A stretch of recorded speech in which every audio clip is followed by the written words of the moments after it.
The 9th of April, Rabbi Levitt, Gemora. We did get to this. Then there was a point that there was two things where we said, well, it can't follow this, and it can't follow this. That's what we were doing.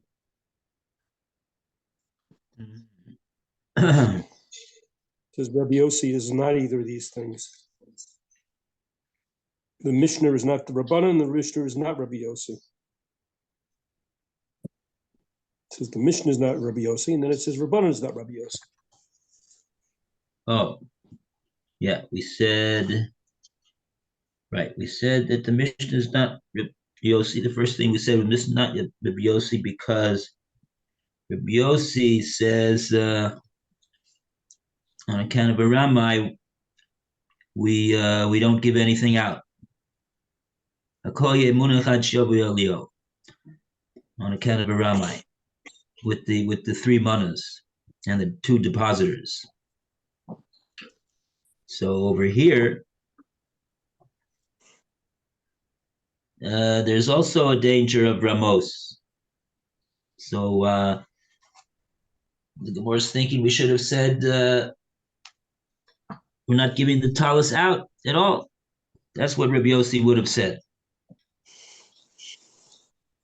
And the Gemara says, and is it better according to Rabbanan? Rabbanan said, we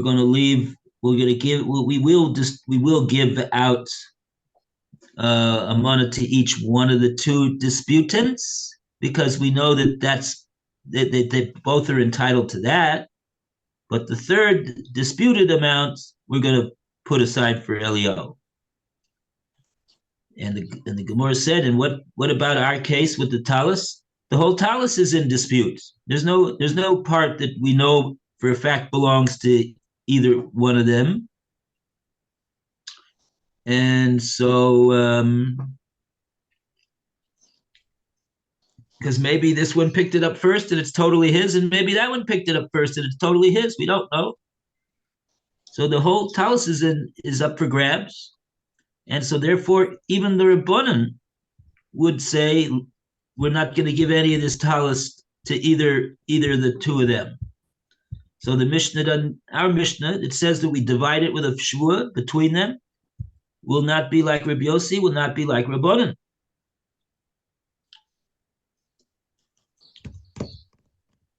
And then we said, hi, my.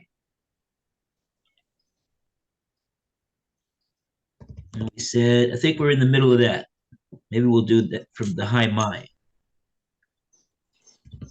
I think we did half of it. Half of the high my is that we could figure out a way that it could be like Rabbi Yossi.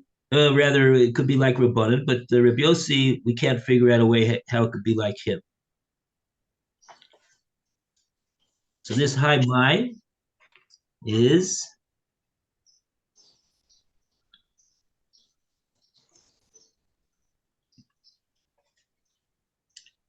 Hi, Ma. Yeah, it's 2 lines up from the third Tosfos on the page. Tosfos Dibra Maskil Gabi.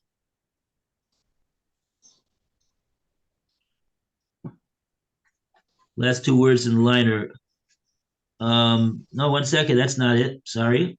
Oh yeah. That's it. Yeah, I think that's it. Yeah. Hi, Ma.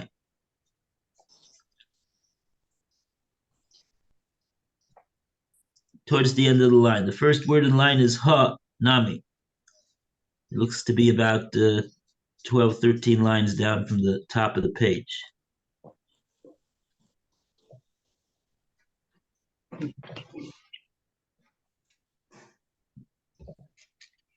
Everybody got the place?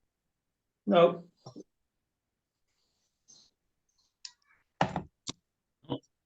Hi, my.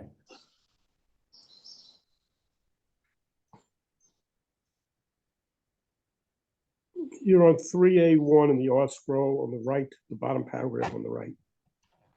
3A1. Thank you, I see it. Okay, Lou, please take it away. Hi, my. What is this? E amras bishlema rabbanan if you say it's understandable according to the rabbis, Hasam there, in the case of the three manas, Devadai Hai Mana Dechad Mi Naihu Hu.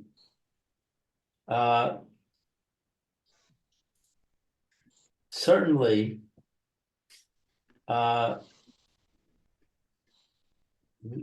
there is a mana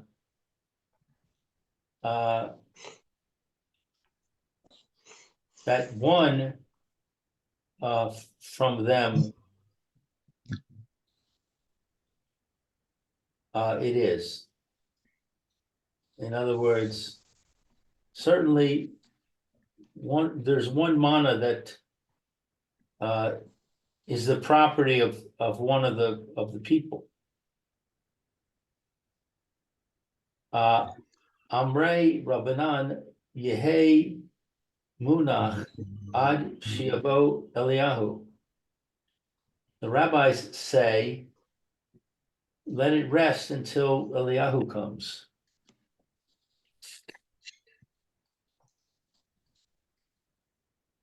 The Ika, the Memar, the Tarvaihu, who here, where it is possible to say that the cloak belongs to both of them, Amrei Rabbanan Palge Bishua. Rabbis say divide it with an oath.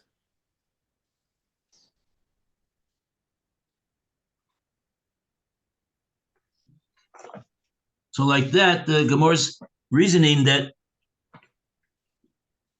it could be that that Rabbanan are the authors of our Mishnah, and there's just the reason why they hold in that case over there differently than they hold over here is because the cases are different, and the Gemara is pointing out the critical difference between the two cases. In the case over there with the three manas, the Gemara says, Vadai, high mana, certainly this mana, meaning the third mana that they're both disputing. Both of them are saying, it belongs to me. Both of them are saying, I deposited 200. So Rabbanan are giving the two men, two women, whoever they are, one mana each. And the third mana they're not going to give out. Why? Because Vadai hai mana dechad menayuhu. We know for a fact that mana, that third mana, belongs to one of them, and one of them alone, and not the other one. And therefore, we don't want to give it out. We don't want to divide it with a shvua, because it can't be right. It cannot possibly be right. So therefore, we don't give it out altogether. That's what we say in that case. But in our case, where hacha the ikla meimar the travayuhu, it's possible to say that the disputed amount, which is in our case the whole talus, that it belongs that it's possible to say that the travayuhu, that it belongs to both of them, because it's possible that both of them actually picked it up together at the same time.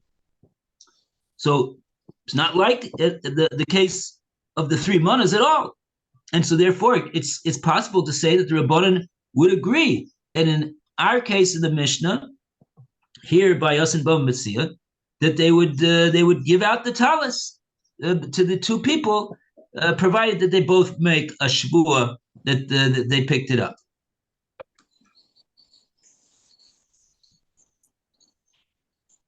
Okay, that's the first half of what we're saying over here. Now,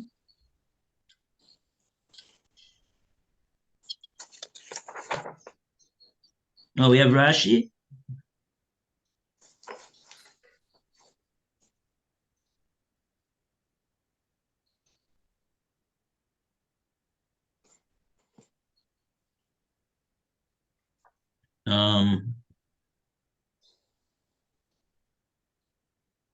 I don't think so. None of these Rashis look familiar. Okay. So now we go to the back into the Gemora, further in the Gemora. Eli Amart Rebbe Yosihi. On the other hand, if you want to say that Rebbe Yossi would be our Mishnah here in Bava Metzia with the Talus, Roy, would you like to read?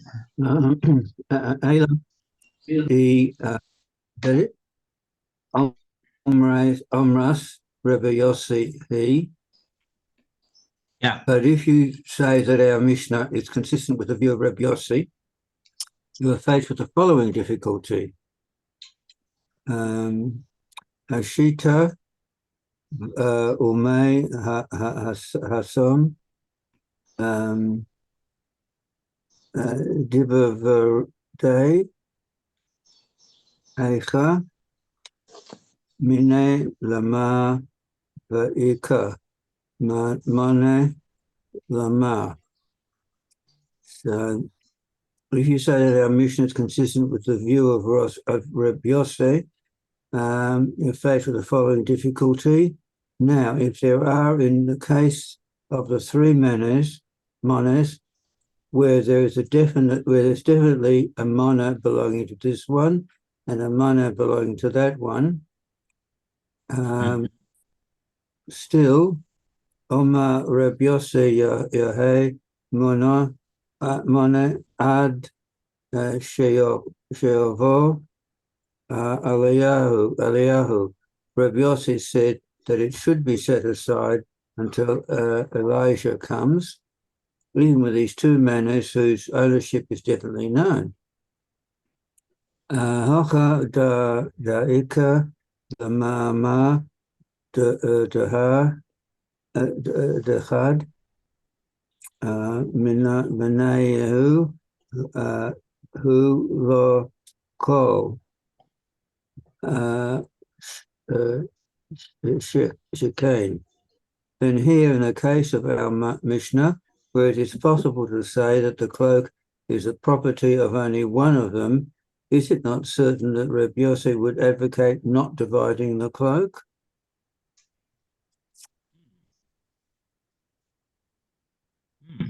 And then there's a reply by the Gemara.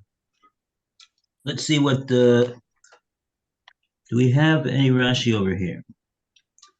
Mani kashadam meha Hachad ikla mema. I say that Islay no. Dodi ikla mema. Mekakomen kormai ikla mema. Lasem hayu timer. That's good. Oh yeah, it's hard to figure out with these Rashis. I don't recognize any of these words. I guess they're further on in the Gemara. I don't know. Okay, so let's continue with the Gemara. So one second. Let's just clarify what exactly is the Gemara's proof that the Mishnah cannot be Rav Yossi. Gemara says because we know for a fact that the case with the three manas, we know for a fact that one of the three belongs to person number one, and the second of the three belongs to person number two. And so there's definite knowledge of 2/3 of the three manas, and in spite of that, Rabbi Yossi says, "Look, because we got a Ramai over here, we're not going to give any of it out." So we see that even though we know that we know that 2/3 of the property definitely belongs to these two people, whereas in our case it's not so. In our case, in Bava Metzia,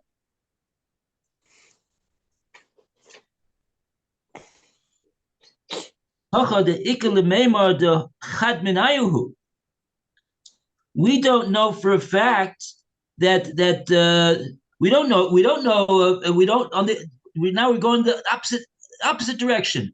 We don't know for a fact that both of these people own any part of this share ownership of this talus. We don't know that. The other case, we know that this one owns a mana and that one owns a mana. Over here, we can't say that this one owns a certain portion of the talus and that one owns a certain portion of the talus. On the contrary, it could very well be that the whole talus belongs to one of them and not the other one. And the Gemora says, based upon that reasoning, we would think that Rabbi Yossi would say that we wouldn't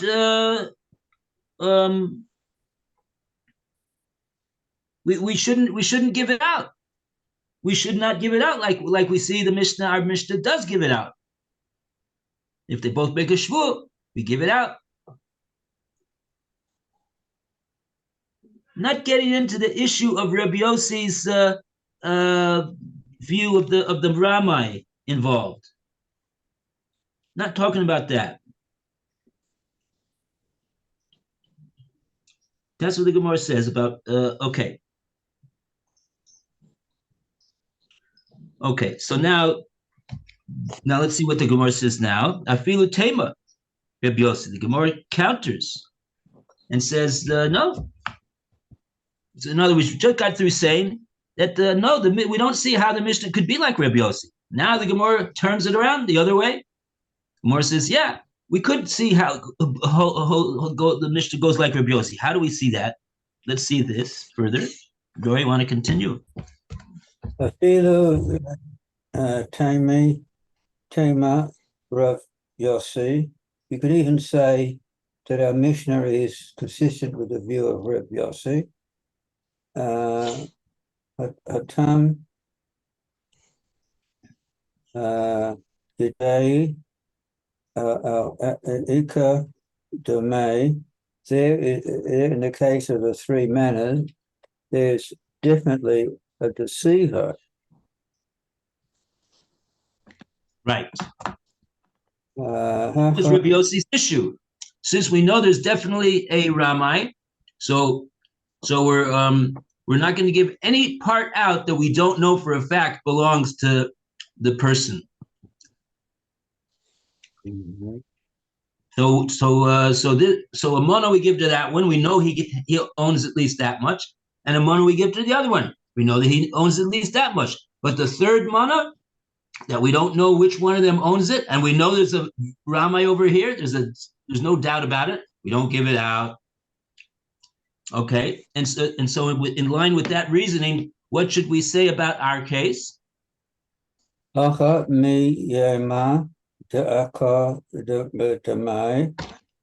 the case of our Mishnah, who is to say that there is a deceiver? We don't know that we have a Ramai over here, because we say maybe they both picked it up together, and that's why they're both saying that I own the talus, I picked it up, and the talus belongs to me. That's why they're both saying that. So we don't know that we have a Ramai. So it's a totally different case than the case of where Rabbi Yossi said we're not going to give it out because of a Ramai. Mm-hmm.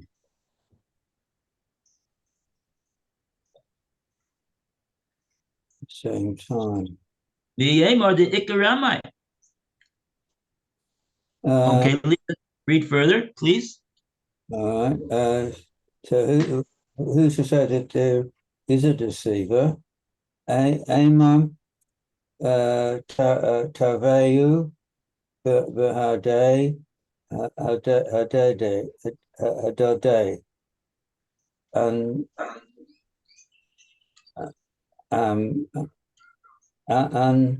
Behurach.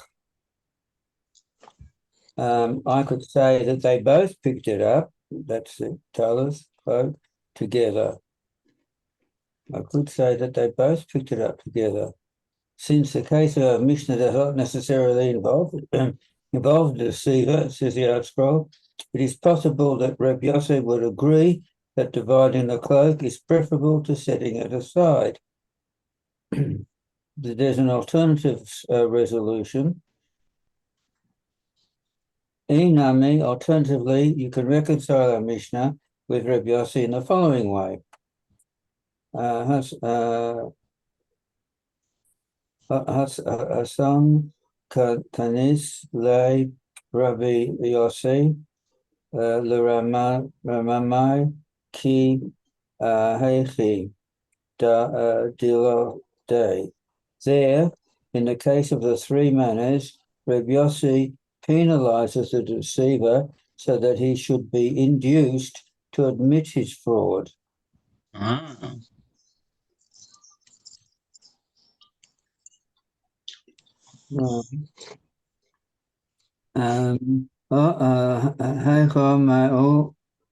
Namai Kasudo Ace Is Lay Delo Day. Here in the case of our Mishnah, what loss does he have that he should be induced to admit? The Art Scroll says further, if the found cloak is not his, there's nothing to lose, and withholding it from him does not induce him to admit his fraud. Therefore, Reb Yossi would agree that the cloak is divided. But the Gemara rejects this alternative solution. Go on. No, let's read. I think we have some Rashi now here for Phil. The Lodi, Mipes, Mipseda Islay. Okay, Rashi said nothing about the first part of this point. So we said the first part of this point is that maybe our Mishnah does go like Rabbi Yossi, because Rabbi Yossi was focusing on the fact that there was a Ramai over there. There's definitely a Ramai. Whereas over here, there's not necessarily a Ramai. Maybe they both picked it up together, and therefore he would agree that there should be that there could be a division of the talus. The only reason he didn't want to give it out over there is because we know for a fact there's a Ramai, but over here we don't know. So therefore, since we don't know for a fact that there is one, we don't need to refuse to give it out. That's the first answer. The second answer has to do with penalizing the Ramai so that he'll admit. So Rashi doesn't explain that part, but that's what where the Gemora is explaining why Rabbi Yossi said in the other case the whole 3 manas should not be given out. In other words, like that, the Ramai is going to lose out. He's losing his mana for being a Ramai. If he would have just not opened up his mouth and be a Ramai, we would give him a mana that he's entitled to. But like this, that he opened up his mouth, we're going to say, sorry, you're not going to even get the mana that's yours. And why do we do that? To penalize him? So that he won't do that, so that he'll admit that he's the one that only put in 1 mana. So that's the reason why Rabbi Yossi says what he says over there. We're gonna not give out anything. All 3 manas we're not gonna give out. But over here in our case, that whole reasoning doesn't apply. The Gemora says, "Hacha my pseida isle." What loss is there what loss is there to the person if he would be a Ramai on the side that he is a Ramai? What loss is there? We can't do anything to him. Let's see how Rashi explains it. My pseida isle. See where that is? It's a few lines down from the Gillian Shas, at least where I have my Gillian Shas. Yeah. So you want to start with the my say to Isla, what loss is there to him? Yeah. But this to the one who he doesn't have a portion, it goes to. Munachet. If he munachet, like places it down or something like that. Right. That's the way we call that din, Yehemunach. Let's put it aside, put it down in the coffers of the Bezdin, and we'll wait for Elio to tell us what the din is in this case. But over here, to say that is not going to cause the Ramai over here, the would-be Ramai, to admit to anything. Why not? Because says Rashi, he doesn't own anything, the Ramai. What's the scenario see there, our Mishnah is two possibilities. We don't know which one is true. Either they both picked it up together and they're both holding on to it and they're both claiming they picked it up first and the whole thing belongs to them. Or the other possibility is that one of them really owns it and the other guy, he just grabbed onto it afterwards. And now he knows that he grabbed it onto it afterwards, and he's just making a fuss in order that Bezdin should give him a chelik of this talis. But he knows he's a Ramai, and he really doesn't own any of it. So if we're going to say, okay, sorry, we're not going to give anything out over here, he's not going to say, oh yes, I admit that I'm a Ramai. I admit that I don't own it. He hasn't gained anything by admitting. After 50 years, To admit that he didn't pick it up first is basically to say that he doesn't own anything. So that there's no reason for him to admit that. He's not gaining anything and he's not losing anything by being a Ramai. Okay. Mhm.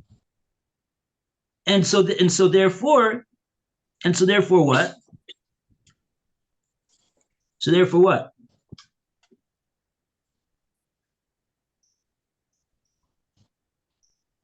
Rabbi Yossi would not say his din of Yehemunach. Let's put the whole talis in the coffers of the Bezdin and not give anything out. There's no reason for Rabbi Yossi to say that over here. Mhm. Because we're saying the whole reason the Brovsi says in the case with the three manas is so that the Ramai will admit, and then like that he will save himself the one mana that he is actually entitled to, as opposed to losing it when the Bezdin says, "Oh, we're not giving anything out. Sorry." But in this case, in our Gemora, there's nothing that that's not working. It's not going to work in our case. So therefore, we understand that Rabbi Yossi would not say Yehi Munach on the whole thing in our case. And so therefore, like that, we're coming out. Even Rabbi Yossi, the Mishnah, our Mishnah here in Bava Metzia could be like Rabbi Yossi.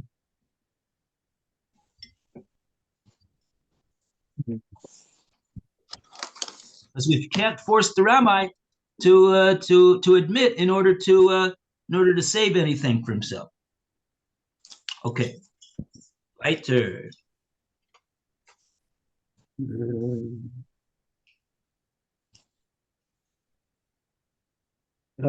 So, all right. So we just said then that what's there to say about the Mishnah's second case of buying and selling?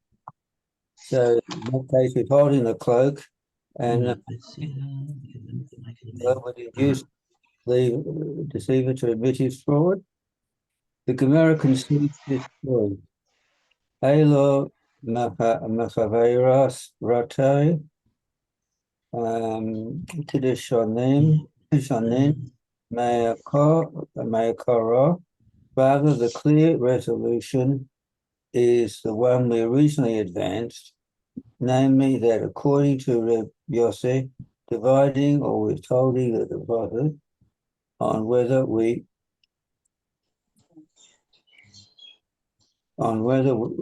or not there is a definite deceiver. Depends on whether there is, right, sorry. So rather than namely that according to Reb Yossi, dividing or withholding depends on whether or not there is a definite deceiver.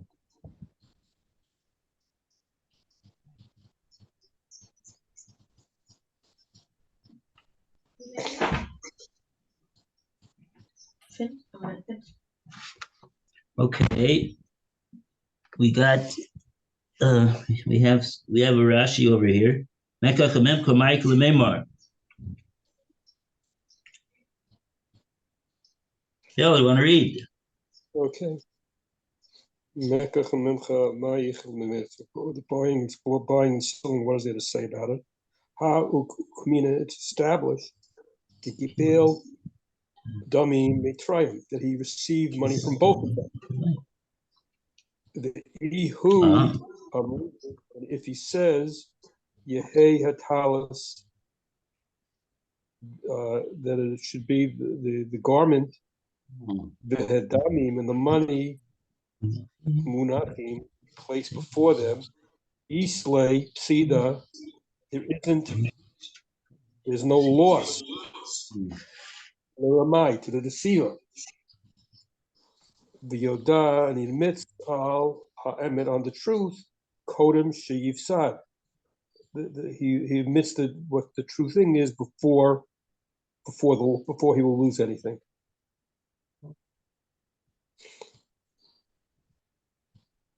So in other words, the Gemora said, okay, we got a problem as far as Rabbi Yossi goes in the case of Mekach HaMemkar, because our Mishnah also talks about the case of Mekach HaMemkar, because we said that the seller, he received money for the disputed item that he sold from both disputants. And so if we're going to say, well, we don't know if we're going to say like Rabbi Yossi, that let the talis and all the money be munach, and we won't give it out to anybody. So then that Islay Psei to the Ramai, that'll work out to be a loss to the Ramai. The Ramai says, "Oi, I lost my money. I put in money over here for the thing, and I didn't get it back." And so therefore, Yoda ala emes kodem shiapsid. So this case is a case where Rabbi Yossi will definitely say, we're going to say Yehei Munach, so that the Ramai will be modeh. Unlike the case of Metzia, where there was no reason for the Ramai to be modeh. And so if so, then we got a problem, says the Gemora, because in our case, the din for the Mekach HaMemkar is the same din as the din for the Metzia. That we don't say Yehei Munach, we don't refuse to give it out. We give it, in both cases, we give it out with a shvuah. So we need to rethink what we're going to do over here, says the Gemara. Okay, that's it for today. All the best, everybody. Okay, thank you. Chodesh Tov u'Mevorach. Bracha v'hatzlacha u'besuras tovos.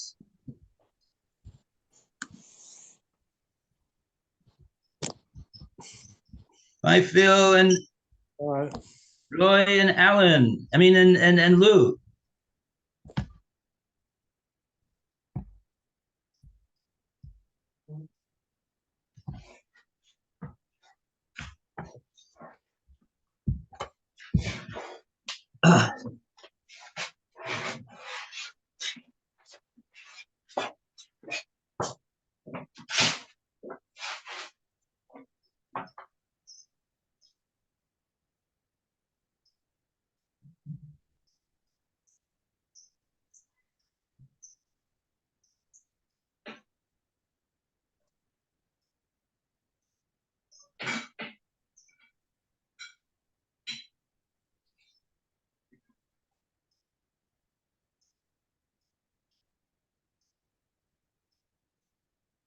Um,